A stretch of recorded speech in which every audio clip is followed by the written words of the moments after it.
If we're using debt to pay off other debts, we have to be very careful of how we're doing this. Let's look at their current situation. Their income is $7,923, and their total expenses are $8,616. So they're negative $693 for the month. They have a home equity line of credit that they can use. They have $70,000 available, and they're only using $13,000 right now. So this is what I'm talking about when we're using debt to pay off other debts. Right now they have $2,900 in minimum payments for their credit cards, and they have $1,404 in loan payments every month. You can see all of the card balances we have listed here and the loan balances we have listed here. Now the loans do have lower interest rates than the credit cards. But the problem with using a HELOC to pay off credit cards is if we use the HELOC to pay off some of the credit cards, we pay them down to zero. On credit cards, we can spend the money back. So if we pay off the credit cards and then we max the cards out again, we're going to owe double the amount that we started with because we will have used the HELOC to pay off some of the cards, and then we'll now have the new credit card payments again. So you definitely want to avoid doing that. We'll look over how we could use the HELOC in just a second. For now, they have $332 going into savings that they can cancel, and that would add back into their budget. They had about $15,000 in savings, and that was paying this Discover loan here. And actually this was this one. So if we were negative 693 and we add back in 332, now we only have to come up with $361. And remember, this payment here was being paid out of their savings. So actually, if we add that back in, 332, they're very close to being even. But let's see if we can free up some cash flow using the HELOC. Let's look at a few different options. So we have the HELOC right now at $13,000. Let's look at this twice, $13,000. So if we use the HELOC to pay off these two loans here, we would have to spend $23,000 to pay off this loan here. And then we'd have to spend $8,700 to pay off this loan here. This would free up $577 and $387. So the HELOC balance would go from $13,000 to around $44,700. And we would free up $577 plus $387, $964. Now you might be asking yourself, if the interest rate is lower on the loans, why would we pay off the loans first instead of paying off the credit cards? It depends on your current spending habits. They opened a business, which is one of the reasons they have so much debt right now. And it sounds like the business is barely breaking even, but they might still have to fund it just a little bit. So if we pay the loans, we can't spend the money back on the loans unless we get a new loan, which hopefully we would not do. But remember, I said up here, if we pay off a credit card, we are able to go back in and max that card out again. So we can pay off this $30,000 here and it will be gone, even though the interest rate is lower. And I know this from experience. I've used a HELOC to pay off credit cards, and I've spent the money back on the credit cards, effectively doubling the debt amount that I had. So you have to be very careful if you're using debt to pay off debt. You want to make sure that you're paying a debt that you're not going to be able to spend back on. Now let's look at the other options. Some people are able to pay their credit cards down and have self-control and not spend the money back. But if the business is losing any money, they're probably going to have to pull from somewhere. So this is going to be a personal choice for them. I'm just giving them options. So with option number 2 here, if we were paying the credit cards with the HELOC, we could pay off the Chase Inc., which is around $21,300. That would free up $520. And then she said she also worries about this loan here. So that would be $18,100 to free up $321. So this is another thing to look at. Over here, we're spending $8,700 to free up $387. Over here, we would spend $18,100 to free up $321. So $10,000 more frees up less of a payment. That's another thing that you always want to look at when you're looking at freeing up cash flow. So in this case, the equity line would go from $13,000 to $52,400, and we would free up $841. So again, here we would spend more to free up less money. Just another thing to consider when you're trying to do this. And again, we risk being able to spend money back on these cards here. So you have to be very careful of that. Let's look at a third option. We have the HELOC again at $13,000. Let's look at freeing up the two largest payments. So that would be the Wells Fargo here, and then that Chase Inc. card here. So we would pay $23,000 out of the HELOC plus $21,300, and that would free up $520 and $577. So we started with $13,000, and now the equity line would be up to $57,300. But the payments we would free up would be $577 plus $520, so $1,097. Now this could be a good idea. Again, you really want to make sure that you have your spending under control and you're not going to go use that credit card again after it's paid off. But if we paid off the one loan with one credit card, we would know we at least have $23,000 of our debt eliminated. And then hopefully we would have another $21,000 if we don't spend back on that card. So maybe they want to do both.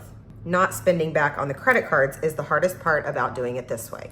So again, sometimes regardless of the interest rate, it can make more sense to pay off the loans because again, we'd have to go take out another loan in order to spend that money back. Whereas with the credit cards, if we pay the credit cards down, it's very easy to start slowly swiping on that card, and before you know it, the balance can be right back where it started. And then you use the money in your HELOC to pay off the debt, and then you've racked the debt back up. And that's not something that you want to do. And especially if we paid off 2 credit cards, we would basically be doubling the debt if that did happen. I promise you that is not going to make you happy, so please be careful of how you decide to do this.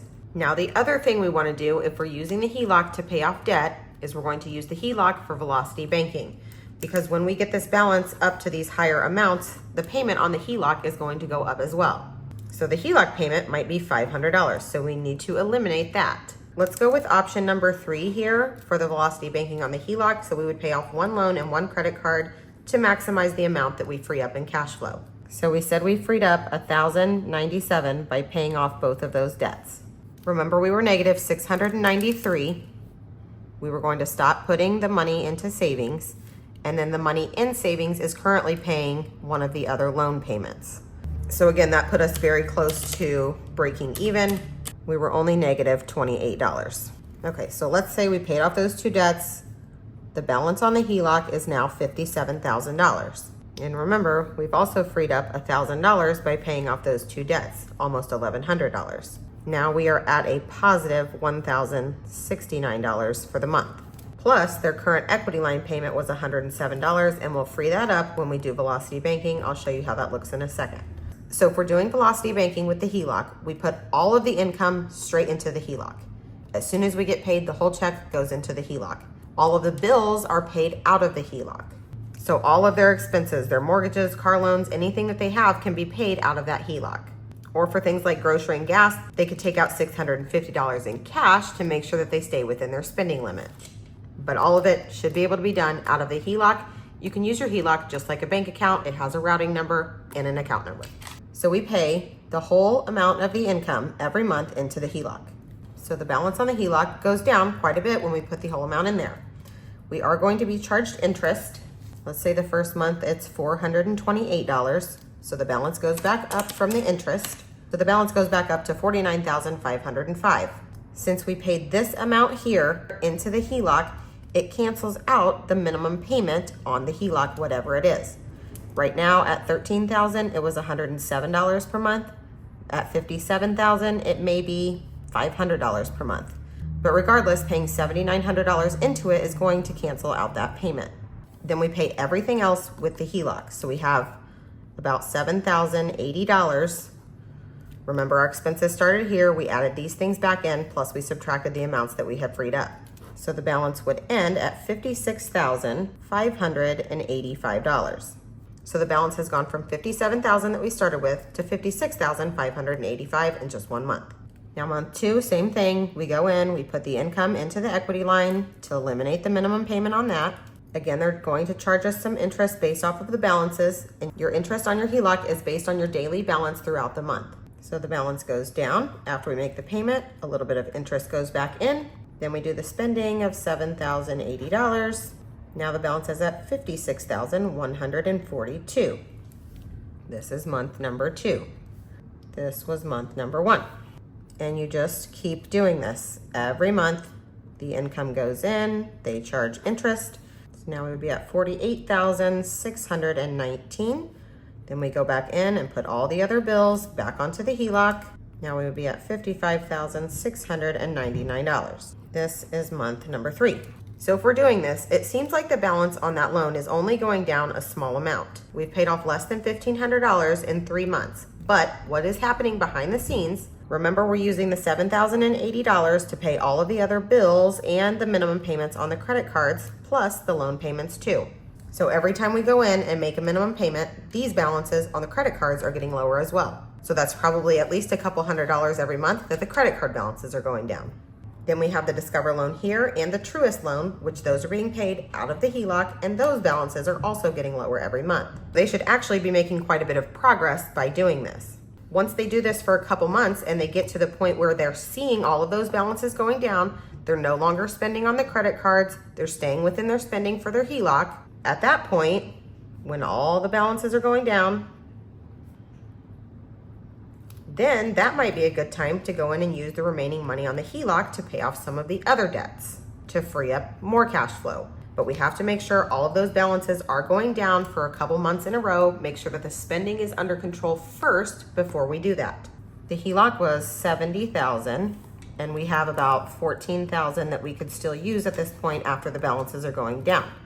So that might look like going in and paying a chunk off of one of these other balances that are high to bring that minimum payment down. It may not cover the whole thing, but it would lower the monthly minimum payment. Or we could go in and pay a few different cards off. So let's look at the Capital One, which was $4,112. And remember, we're already making minimum payments on it. The Bank of America card was $4,536. Again, all of these balances will be slightly lower because we've made the minimum payments for a couple months. And then the Amex card is $56.38. So we should be able to come close with the $14,000 to pay off these 3 cards as well. That would free up an additional $361 per month. So again, you have to look at the payments and the amounts due to figure out what is best to pay so that you can free up the most cash flow. By paying off these cards here, this balance would be going down faster. The interest would be a little bit higher because the balance is going to be higher, but the interest rate on the HELOC is only 9%. But again, you have to be careful paying off credit cards with a HELOC because you do risk possibly spending the money back on those. So you have to make sure that you have that under control before you go in and do this. So here we would spend about $14,000 to free up $361. If we looked at paying off the DCU credit card, we would have to pay $18,000 again to free up $321. So again, you have to look at the amounts and the amounts that's going to be freed up by making those payments. So at that point, the HELOC balance would be maxed out, but we would be paying more into it because we freed up another $361 in cash flow. And remember, all of those other balances are going down on the credit cards and the other loans that we haven't included in this. So again, you have to be really careful if you're using debt to pay off other debts. You need to do it strategically to make sure that you don't put yourself in a worse situation. It can be a very useful tool if you use it correctly. So we have to make sure that the business is at least breaking even to make sure that we're not spending any money back on those credit cards because we don't have any money left over at the end of the month to fund the business. So we have to be very careful when our numbers are tight like this.